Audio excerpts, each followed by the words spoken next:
Ayun, isang good afternoon po sa inyong lahat.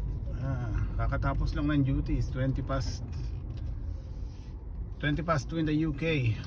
At maganda ngayon ng hapon, no? Blue skies.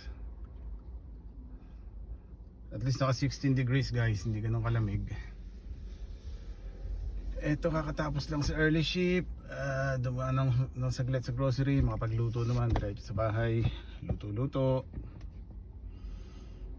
Mega love shout out to everyone sa team ni JJ Kulit. Neighbor, shout out. Shout out sa inyong lahat yan. Hindi ako masyadong nakapag ikot today kasi duty nga kanina. Tapos there's something wrong pa dito sa setting ng YouTube ko. I don't know, hindi ako makapag-comment. So I need to sort it out later on. May mga napasyalan sana akong naka-live. Hindi ko alam, for some reason hindi ako makapag-comments. Parang naka-on yata yung restriction or something. So hopefully ma-sort out natin para makapag-support naman tayo. And then makapag-live tayo saglit para tawag dito, tuloy-tuloy yung pag-angat ng watch hour natin.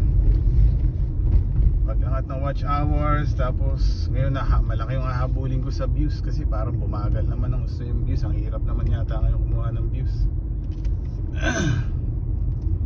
Tama nga si yung nag-visit sa live ko kahapon, si Sister Julie B. Mahirap ngayon kumuha ng views naman, baligtad. Yung mabilis yung pag-angat ng watch hours, yung views naman ngayon.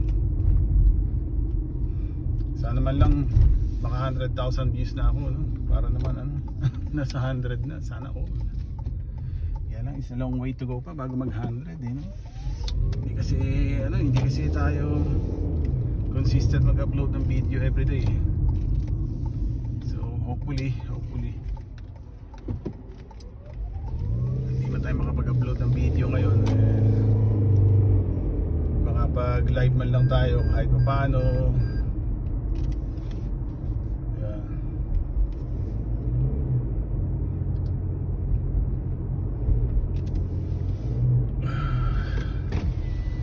Ganda talaga pagka pagka blue sky, pagka sunshine, no? Para bang maliwalas talaga yung yung araw. Kanina guys, napaka-pagi kanina. Akala ko mag-end up na naman ng ganun ang for the whole day, eh. Kasi yesterday talaga nag-end up na cloudy, makulimlim. Kanina grabe ang fog. Siguro mga 10 o'clock in the morning yata, foggy pa, eh.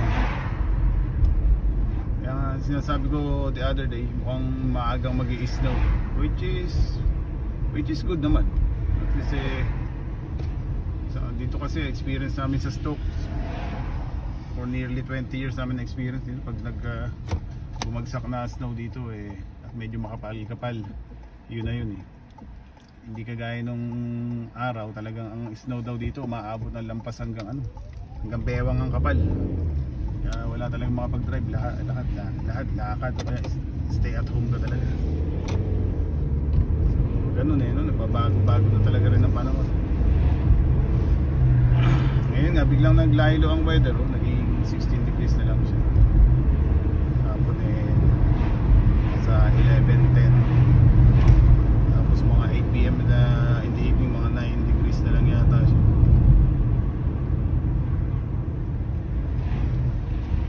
At least makatipid pa sa heater.